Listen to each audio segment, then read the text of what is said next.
سورہ یونس کا رکوع نمبر 7 اور 11ویں پارے کا رکوع نمبر 12 ہم شروع کرتے ہیں۔ بسم اللہ الرحمن الرحیم۔ سب سے پہلے اس کا لفظی ترجمہ مختصر گرامر کے ساتھ، پھر انشاءاللہ اس کی تفسیر۔ وما تکون فی شأن، اور آپ نہیں ہوتے کسی حالت میں۔ کانا یکونو کا معنی ہونا، تکونو آپ نہیں ہوتے کسی حالت میں۔ وما تتلو منہ من قرآن، اور منہ اسی حالت میں آپ نہیں تلاوت کرتے قرآن۔ ولا تعملون من عمل، اور نہ آپ کرتے ہیں کوئی عمل، الا مگر یہ کہ کنا علیکم شہودا، ہم آپ پر گواہ ہوتے ہیں۔ یعنی جو بھی قرآن کی تلاوت کر رہا ہے، اور خود نبی صلی اللہ علیہ وسلم کو خطاب کیا جا رہا ہے کہ آپ جب بھی کسی حالت میں ہوتے ہیں اور جب بھی آپ اس حالت میں قرآن کی تلاوت کرتے ہیں یا جب بھی کوئی عمل کرتے ہیں تو ہم آپ پر گواہ ہوتے ہیں، ہم سارے عمل کو دیکھ رہے ہوتے ہیں۔ اذ تفیضون فیہ، اے لوگو جب تم اس عمل میں گھس جاتے ہو، یعنی شروع کر دیتے ہو اس عمل کو، تو ہم دیکھ رہے ہوتے ہیں۔ وما یعزب عن ربک، اور نہیں غائب ہوتا، عزب یعزب کا معنی غائب ہونا، پوشیدہ ہونا، اور نہیں غائب ہوتا تیرے رب سے من مثقال ذرۃ، ذرہ کے وزن کے برابر، فی الارض زمین میں بھی نہیں غائب ہوتا، ولا فی السماء، اور نہ آسمان میں غائب ہوتا ہے، ولا اصغر من ذلک، اور نہ ذرے سے بھی چھوٹی کوئی چیز، ولا اکبرا، اور نہ ذرے سے بڑی کوئی چیز، الا فی کتاب مبین، مگر سب کے سب ایک واضح کتاب میں لکھی ہوئی ہے۔ کیا مطلب؟ قرآن کہہ رہا ہے کہ زمین میں اور نہ آسمان میں اور نہ ذرے سے چھوٹی نہ ذرے سے بڑی کوئی ایسی چیز ہے جو تیرے رب سے غائب ہوتی ہو، اور یہ ساری کی ساری چیزیں ایک واضح کتاب میں لکھی ہوئی ہیں، پہلے سے تقدیر میں اللہ نے لکھ دیا، اس کو سب کچھ پتہ ہے کہ کیا ہوگا دنیا میں۔ الا خبردار سنو، ان اولیاء اللہ، بے شک اللہ کے جو ولی ہیں، لا خوف علیہم، ان پر نہ کوئی خوف ہوگا، ولا هم یحزنون، اور نہ وہ غمزدہ ہوں گے۔ الذین آمنوا، یہ وہ لوگ تھے جو ایمان لے کر آئے، وکانوا یتقون، اور یہ بچا کرتے تھے یعنی گناہوں سے۔ لہم البشرا، ان کے لیے خوشخبری ہے، فی الحیات الدنیا، دنیاوی زندگی میں بھی، وفی الآخرہ، اور آخرت میں بھی۔ لا تبدیل لکلمات اللہ، اللہ کی باتوں کو کوئی تبدیل نہیں کر سکتا، یعنی جو اللہ نے ان کو خوشخبریاں دی ہیں یہ ہو کے رہیں گی پوری۔ ذالک هو الفوز العظیم، یہی ہے بہت بڑی کامیابی۔ ولا یحزنک، اور اے نبی آپ کو رنجیدہ نہ کرے، غمزدہ نہ کرے، قولہم، ان مشرکین کی بات۔ ان العزت للہ جمیعا، بے شک عزت جمیعاً تمام کی تمام، للہ اللہ ہی کے لیے ہے۔ هو السمیع العلیم، وہ سننے والا بھی ہے اور جاننے والا بھی ہے۔ الا خبردار سنو، ان للہ، بے شک اللہ ہی کے لیے ہیں، من فی السماوات، جو مخلوق آسمانوں میں ہے، ومن فی الارض، اور جو زمین میں ہے۔ وما یتبع الذین یدعون من دون اللہ شرکا، اور کس چیز کی اتباع کرتے ہیں وہ لوگ جو اللہ کے سوا دوسرے شرکا کو پکارتے ہیں۔ یعنی ایک سوال اللہ کر رہے ہیں، وما یتبع الذین یدعون من دون اللہ شرکا، جو اللہ کے سوا دوسرے شرکا کو پکارتے ہیں وہ کس چیز کی اتباع کرتے ہیں؟ پھر اللہ خود ہی جواب دیتے ہیں، ان یتبعون الا الظن، نہیں اتباع کرتے یہ لوگ مگر محض گمان کی، خیالات کی۔ وَإِنْ هُمْ إِلَّا يَخْرُصُونَ، اور نہیں ہے یہ لوگ مگر اٹکل پچو سے کام لیتے۔ خرس یخرسو کا معنی کیا ہوتا ہے؟ ہوائی فائرنگ کرنا، ہوائی باتیں کرنا۔ یہ صرف ہوائی باتیں کرتے ہیں، کوئی دلیل نہیں ہے ان کے پاس۔ هو الذی، اللہ وہ ذات ہے، جعل لکم اللیل، جس نے بنایا تمہارے لیے رات کو، لتسکنوا فیہ، تاکہ تم اس میں سکون حاصل کرو، والنہار مبصرا، اور دن کو اس نے روشن بنا دیا۔ ان فی ذلک لآیات، بے شک اس بات میں بڑی بڑی نشانیاں ہیں، لقوم یسمعون، ان لوگوں کے لیے جو سنتے ہیں۔ قالوا، یہ لوگ کہتے ہیں، اتخذ اللہ ولدا، اللہ نے ٹھہرا لیا ہے اولاد، سبحانہ، وہ ہر عیب سے پاک ہے، هو الغنی، وہ بے پرواہ ہے، لہ ما فی السماوات وما فی الارض، اسی کے لیے ہے جو کچھ آسمانوں میں اور جو کچھ زمین میں۔ ان عندکم من سلطان بہذا، نہیں ہے تمہارے پاس، من سلطان، کوئی واضح دلیل، بہذا، اس دعوے کی۔ اتقولون، کیا تم کہتے ہو، علی اللہ اللہ پر ما وہ باتیں لا تعلمون جو تم خود نہیں جانتے. قل اے نبی ان سے کہہ دیجئے ان الذین یفترون علی اللہ الکذب بے شک وہ لوگ جو اللہ پہ جھوٹ باندھتے ہیں لا یفلحون وہ کامیاب نہیں ہوں گے. متاع فی الدنیا یہ دنیاوی زندگی کا تھوڑا سا سامان ہے. ثم الینا مرجعہم پھر ہماری ہی طرف ان سب کا لوٹنا ہے.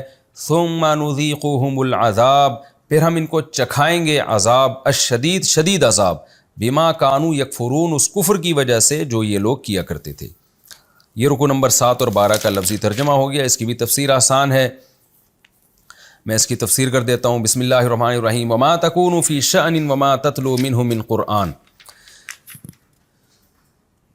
ظاہر ہے جس دور میں قرآن نازل ہو رہا تھا اس دور میں اکثریت قرآن کو جھٹلا رہی تھی.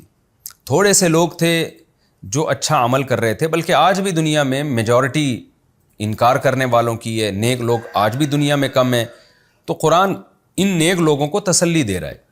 قرآن کہہ رہا ہے وما تکون فی شأن آپ کسی بھی حالت میں ہوتے ہیں اور کسی بھی حالت میں جب آپ قرآن کی تلاوت کر رہے ہوتے ہیں جس سے آپ کو موٹیویشن ملتی ہے اور آپ اللہ کو خوش کرنے کے لیے اس کا کلام پڑھتے ہیں, تو یہ بھی سب چیزیں اللہ اپنی آنکھوں سے دیکھ رہا ہوتا ہے. تو یہ زبردست بات ہے نا کہ انسان کو جس سے محبت ہو جب آپ اس کے لیے قربانی دے رہے ہوں تو آپ کا محبوب آپ کو دیکھ رہا ہو. اس سے زیادہ موٹیویشن کس چیز سے مل سکتی ہے انسان کو. تو اللہ کہتے ہیں کہ اے لوگو جو اسلام پر عمل کر رہے ہو, قرآن کی تلاوت کر رہے ہو, جس تلاوت کر کے قرآن کو سیکھ کے پھر اس پر عمل کرتے ہو, تو عین قرآن کی تلاوت کے وقت بھی اللہ تمہیں دیکھ رہا ہوتا ہے. وَلَا تَعْمَلُونَ مِنْ عَمَلٍ اور تم کوئی بھی عمل کرتے ہو إِلَّا كُنَّا عَلَيْكُمْ شُهُودًا إِذْ تُفِيضُونَ فِيهِ جب بھی تم اس عمل میں ہوتے ہم تم پر گواہ ہوتے ہیں, دیکھ رہے ہوتے ہیں تمہارے عمل کو. تو اس سے تمہیں اور رغبت سے عبادت کرنی چاہیے اور رغبت سے اللہ کے کاموں میں مشغول ہونا چاہیے. اب عجیب بات ہے, دیکھیں اللہ نے تمام اعمال کا بھی تذکرہ کیا کہ تم جب بھی کوئی عمل کرتے ہو ہم تمہیں دیکھتے ہیں. خصوصیت کے ساتھ اللہ نے تلاوت قرآن کا بھی تذکرہ کیا کہ جب تم قرآن پڑھ رہے ہوتے ہو نا, پڑھنے میں سیکھنا بھی داخل ہے, تو ہم اس وقت بھی تمہیں دیکھ رہے ہوتے ہیں کہ دیکھو یہ میرے کلام کو سن رہا ہے, پڑھ رہا ہے تاکہ اس پر یہ عمل کرے. تو یہ سب چیزیں ضائع ہونے والی نہیں ہیں. جس سے تم محبت کرتے ہو, جس کو خوش کرتے ہو, تم سے غافل نہیں ہے. دنیا میں بہت سے ایسے لوگ ہوتے ہیں نا آپ کے ذمہ کام لگا کے بھول جاتے ہیں پھر. تو اللہ کہتے ہیں ہم نے جو تمہارے ذمہ کام لگایا بھولے تھوڑی, ہم تو اس وقت تمہیں غور سے دیکھ رہے ہوتے ہیں. وما يعزب عن ربك من مثقال ذرة في الارض ولا في السماء اور تیرے رب سے تو زمین اور آسمان میں کوئی چیز پوشیدہ نہیں ہے, نہ ذرے کے برابر, نہ ذرے سے چھوٹی, نہ ذرے سے بڑی. سب چیزیں پہلے سے لکھی ہوئی ہیں, تو وہ رب تم سے کیسے غافل ہو سکتا ہے. اب چونکہ اللہ ہمارا ہر عمل اپنی آنکھوں سے دیکھ رہے ہیں, اس لیے اللہ عمل کی ترغیب دے رہے ہیں کہ دیکھو دنیا میں تم برائیوں سے بچو گے, 2 کام کر لو. ایک اپنے عقیدہ درست کر لو, نظریات درست کر لو, اور جن چیزوں پہ تمہیں بلیو ہے نا وہ چیزیں صحیح ہونی چاہیے. اور دوسرا اپنے عمل کو درست کر لو, برائیاں چھوڑ دو. تو تمہیں اس کے بدلے میں کیا ملے گا, تم اللہ کے دوست بن جاؤ گے اور تم پر نہ کوئی خوف ہوگا. خوف فیوچر کی چیزوں کا ہوتا ہے اور غم ماضی کی چیزوں کا. نہ ماضی پر تم غمزدہ ہوگے, نہ مستقبل کا تمہیں کوئی خوف ہوگا. اتنی بڑی نعمت تمہارا خدا تمہیں دے دے گا. اس لیے عمل کے اندر, اچھے عمل کے اندر مشغول رہو. الا خبردار سنو, ان اولیاء اللہ بے شک جو اللہ کے دوست ہیں, لا خوف علیہم ولا هم یحزنون ان پر نہ کوئی خوف ہوگا اور نہ وہ غمزدہ ہوں گے. الذین آمنوا یہ اللہ کے ولی کون ہیں؟ اب ظاہر ہے ولی اللہ کی آج کل مختلف ڈیفینیشن ہے, جو ہواؤں میں اڑتا ہو, جس کا مخصوص قسم کا حلیہ ہو, جو چھو کرے تو یہ ہو جائے, جو پتہ نہیں کیا کیا لوگوں کے تصورات ہیں. اللہ نے بیان کیا الذین یہ ولی اللہ وہ ہوتے ہیں آمنو جو ایمان لائیں. کیا مطلب؟ شریعت نے جس طرح ایمان لانے کا حکم دیا, شرک والا ایمان قبول نہیں ہے. تو اس لیے علماء اس کا ترجمہ کرتے ہیں جن کا عقیدہ شریعت کے مطابق ہو جائے, نظریات شریعت کے مطابق ہو جائیں. دوسرا وکانو یتقون اور پھر وہ بچتے بھی ہوں, یعنی برائیوں سے. فرض کو چھوڑ دینا بھی برائی ہے, لہذا فرائض کو پورا کرتے ہوں اور تمام ان برائیوں سے جو اللہ اس کے رسول نے منع کیا ہے ان سے بچتے ہوں. یہ 2 کوالٹی جس میں پیدا ہو جائے وہ اللہ کا ولی ہے, عقیدہ بھی درست اور عمل بھی درست اس کا. پھر اللہ کہتے ہیں لہم البشریٰ فی الحیات الدنیا، دنیاوی زندگی میں بھی ان کے لیے خوشخبریاں ہیں، جیسے کہ اللہ دے رہا ہے ان کو خوشخبریاں کہ تمہیں جنت ملے گی، تمہارا باطن ٹھیک ہو جائے گا، وفی الآخرہ، اور آخرت میں بھی تمہارے لیے خوشخبریاں ہیں، جب آخرت میں حشر ہوگا اس وقت بھی اللہ ان کو خوشخبریاں دے رہا ہوگا، اور یہ مصیبت اس مصیبت میں نہیں ہوں گے جس مصیبت میں دوسرے لوگ ہوں گے۔ لا تبدیل لکلمات اللہ، اللہ کی باتوں کو کوئی تبدیل نہیں کر سکتا، ایسا ہو کے رہے گا کہ نیک لوگوں کو خوشخبریاں ملیں گی اور وہ جنت میں جائیں گے۔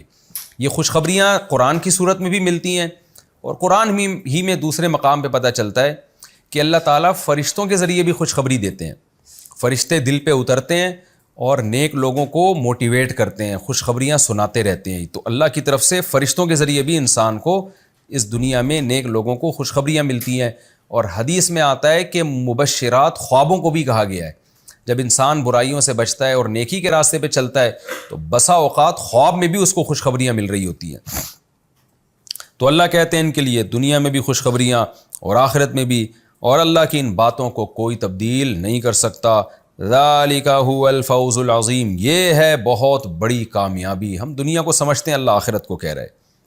ولا يحزنک قولہم، رہا یہ مسئلہ کہ یہ مشرکین نہیں مانتے اور اہل ایمان کی توہین کرتے ہیں، ان کو کمتر سمجھتے ہیں، تو اللہ کہہ رہا ہے لا يحزنک قولہم، ان کی باتیں تمہیں رنجیدہ نہ کریں، ان کے ذلیل کرنے سے تم کمتر نہیں ہو جاؤ گے۔ کیوں؟ ان العزت للہ جمیعا، بے شک عزت پوری کی پوری صرف اللہ ہی کے لیے، اصل عزت اللہ کی ہے، تو جو اللہ کی مان کے چلے گا وہ قابل عزت ہوگا۔ اس کی مثال ایسے ہے جیسے آپ نے بادشاہ کو خوش کرنے کے لیے ایک کام کیا اور علاقے کا بھنگی اس کام پہ آپ کی توہین کر رہا ہے، تو آپ کیا کہیں گے؟ بھائی اصل عزت تو بادشاہ کی ہے، میں یہ کام کر کے بادشاہ کی نظر میں اگر قابل عزت بن جاؤں تو مجھے بھنگیوں کی پرواہ نہیں ہے کہ بھنگیوں کی نظر میں میری عزت کم ہو جائے۔ تو اس لیے قرآن کہہ رہا ہے اصل عزت تو اللہ کی ہے، جو اس کائنات کو بنانے والا، تو اس کی نظر میں عزت کی فکر کرو۔ غیر مسلم جو اسلام دشمن ہیں ان کے طعنوں کی پرواہ مت کرو۔ هو السمیع، وہ تمہاری سب باتوں کو سن رہا ہے، العلیم، اور تمہاری سب باتوں کو جانتا ہے، وہ تم سے غافل نہیں ہے۔ الا، پھر اللہ بتا رہے ہیں وہ پاورفل کتنا ہے، ان للہ من فی السماوات ومن فی الارض، جو مخلوق بھی آسمانوں اور زمین میں ہے۔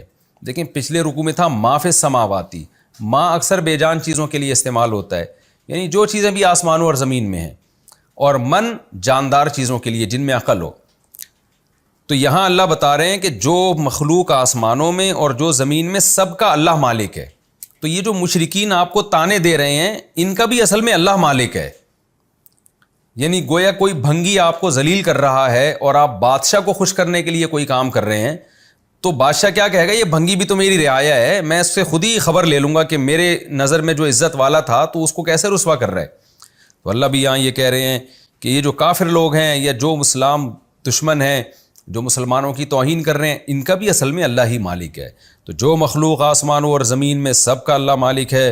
وما يتبع الذين يدعون من دون الله شركاء، اور تم اسلام کو فالو کر رہے ہو، تم قرآن کو فالو کر رہے ہو، اس پہ یہ تمہارا مذاق اڑاتے ہیں۔ خود یہ کس چیز کو فالو کر رہے ہیں؟ خود ایسی چیزوں کو فالو کر رہے ہیں جس کے برحق ہونے کی ان کے پاس سرے سے کوئی دلیل نہیں ہے۔ وہ کیا ہے؟ نہیں اتباع کرتے یہ لوگ، کس چیز کی اتباع کرتے ہیں یہ لوگ؟ جو اللہ کے سوا دوسرے شرکا کو پکارتے ہیں۔ ان سے پوچھیں آپ، ہم بتاتے ہیں کس کو فالو کر رہے ہیں۔ ان یتبعون الا الظن، یہ سوائے گمان کے، وَإِنْهُمْ إِلَّا يَخْرُصُونَ، اور سوائے ہوائی فائرنگ کے کچھ بھی نہیں کرتے، یہ ان چیزوں کی اتباع کر رہے ہیں۔ آج بھی دنیا میں غیر مسلم ایسا ہی ہے، کوئی ڈارون کے پیچھے پڑا ہوا ہے کہ اربوں کروڑوں سال میں انسان کا دماغ خود بخود وجود میں آ گیا۔ یہ سب بکواسات ہیں جن کی سرے سے کوئی دلیل نہیں۔ کیسا نظام ہے؟ مرد الگ بن گیا، عورت الگ بن گئی، اور پھر دونوں کے ملاپ سے نسل پیدا ہو رہی ہے، اور پھر ان میں اللہ نے ایسے اسپرم رکھے کہ پھر ان کے ملاپ سے نسل در نسل، یہ سارا آٹومیٹکلی نظام ہو نہیں سکتا، یہ ہوائی فائرنگ ہے۔ تو ایسا نہیں ہے کہ یہ آیتیں اس زمانے کے بارے میں ہیں۔ آج بھی جو غیر مسلم باتیں کرتے ہیں ان میں جو نظریات ہیں ان کے، جو انسان کی ہدایت سے متعلق نظریات ہیں، ان کی کوئی بیس نہیں ہے۔ آپ کسی بھی غیر مسلم سے بحث کرو نا، اچھے اور برے کو ڈیفائن کر کے بتائے، 4-5 منٹ میں وہ اس بحث میں پھنس جائے گا، الجھ جائے گا، وہ قیامت تک نہیں ڈیفائن کر سکتا اچھا کیا ہے اور برا کیا ہے۔ یہی اللہ کہہ رہا ہے کہ تم اسلام کو فالو کر رہے ہو جس کے برحق ہونے کے دلائل تمہارے پاس، اس پہ یہ تمہارا مذاق اڑاتے ہیں اور خود بے بنیاد باتوں کے پیچھے چلتے ہیں۔ یہ هو الذی جعل لکم اللیل لتسکنوا فیہ، اللہ کہتے ہیں تم جس خدا کو فالو کر رہے ہو نا، وہ کون سا خدا ہے؟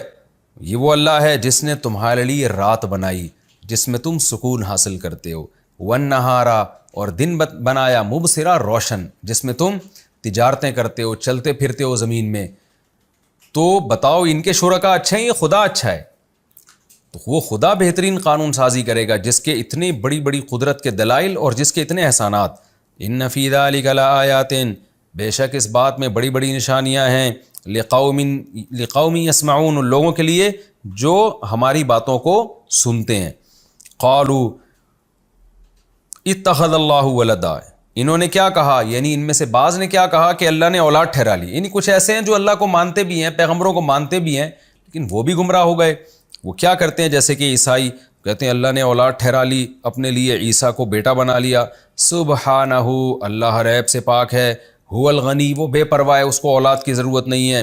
لہ ما فی السماوات و ما فی الارض، جو کچھ آسمانوں اور زمین میں سب اسی کا ہے، تو وہ تنہا مالک ہے، اس کو بیٹے کی ضرورت نہیں ہے۔ ان عندکم من سلطان بہذا، نہیں ہے تمہارے پاس اس دعوے پر کوئی واضح دلیل۔ اتقولون علی اللہ ما لا تعلمون، تم اللہ پر وہ باتیں باندھتے ہو جو تم خود نہیں جانتے، جس کی تمہارے پاس خود کوئی دلیل نہیں ہے۔ قل، اے نبی ان کو کہہ دیجئے، ان الذین یفترون علی اللہ الکذب لا یفلحون، بے شک وہ لوگ جو اللہ پہ جھوٹ باندھتے ہیں وہ کامیاب نہیں ہو سکتے۔ اور چونکہ یہ سب کچھ دنیا کی خاطر ہو رہا ہے، عیسائی پادریوں نے بھی یہ سب کچھ کیا ہے اپنی جو ہے نا لوگوں کی نظر میں عزت حاصل کرنے کے لیے، تو اللہ اس لیے کہتے ہیں متاع فی الدنیا، یہ دنیا کا تھوڑا سا سامان ہے جس کے پیچھے تم حق کو چھوڑ رہے ہو۔ ثم الینا مرجعہم، ہماری ہی طرف تم نے لوٹنا ہے، پھر ہم تمہیں شدید عذاب کا مزہ چکھا دیں گے اس کفر کی وجہ سے جو تم کیا کرتے تھے۔ یہ ہمارا رکوع کمپلیٹ ہو گیا، اس کا میں 2 منٹ میں خلاصہ بیان کر دیتا ہوں۔ سب سے پہلی آیت میں مسلمانوں کو تسلی دی جا رہی ہے کہ آپ کوئی بھی نیک عمل کرتے ہو اللہ آپ کو دیکھ رہا ہے، یہاں تک کہ جب آپ قرآن پڑھتے ہیں نا جس میں اللہ آپ سے ہم کلام ہوتا ہے، اللہ یہ عمل بھی اپنی آنکھوں سے دیکھ رہا ہوتا ہے۔ پھر اللہ نے خوشخبری سنائی ہے کہ جو نیک لوگ ہوں گے، اللہ کے دوست ہوں گے، ان پر کوئی خوف و غم نہیں ہوگا۔ نیک لوگوں کی ڈیفینیشن بیان کی، اپنا عقیدہ درست کر لیں، وَكَانُوا يَتَّقُونَ، اور برائیوں سے بچیں۔ اور پھر ایک اور خوشخبری سنائی کہ ان کو دنیا میں بھی خوشخبریاں ملیں گی اور آخرت میں بھی۔ پھر بتایا کہ غیر مسلموں کی باتوں سے آپ پریشان نہ ہوا کریں، یہ جو آپ کو رسوا کرتے ہیں اس کی پرواہ نہ کریں، کیونکہ اصل عزت اللہ کی اور وہ ہر مخلوق کا وہ مالک ہے۔ اور پھر مسلمانوں کو بتایا کہ یہ خود کس کو فالو کر رہے ہیں، ایسی چیزوں کو فالو کر رہے ہیں جو بالکل بے بنیاد ہیں، اور تم جس خدا کو فالو کر رہے ہو وہ خدا ہے جس نے رات کو بنایا جس میں تم سکون کی نیند سوتے ہو، اور دن کو اس نے تمہارے لیے روشن کیا۔ پھر اللہ نے دوسری قسم کے مشرکین کا تذکرہ کیا، ایک تو بت پرست تھے، ان کا تذکرہ ہو گیا۔ اب اہل کتاب جو عیسیٰ کو اللہ کا بیٹا مانتے، اللہ کہتے ہیں ان کے پاس بھی کوئی دلیل نہیں ہے اور یہ اللہ پہ جھوٹ باندھتے ہیں، اور ان کو بتایا کہ تم جس بیس پہ جھوٹ باندھ رہے ہو نا وہ دنیا کا فائدہ ہے، تو یہ دنیا متاع فی الدنیا، یہ تھوڑا سا سامان ہے، ہمارے پاس لوٹ کر آنا ہے اور اس کفر کی تمہیں سخت ترین سزا ملے گی۔ یہ جی ہمارا رکوع نمبر 7 اور 12 بھی کمپلیٹ ہوا۔ اگلے ایپیسوڈ میں انشاءاللہ ہم سورہ یونس کا رکوع نمبر 8 اور 11ویں پارے کا رکوع نمبر 13 انشاءاللہ ہم اسٹارٹ کریں گے، شروع کریں گے۔ اللہ تعالی ہمیں سمجھنے کی، عمل کی توفیق عطا فرمائے۔ وما علینا الا البلاغ۔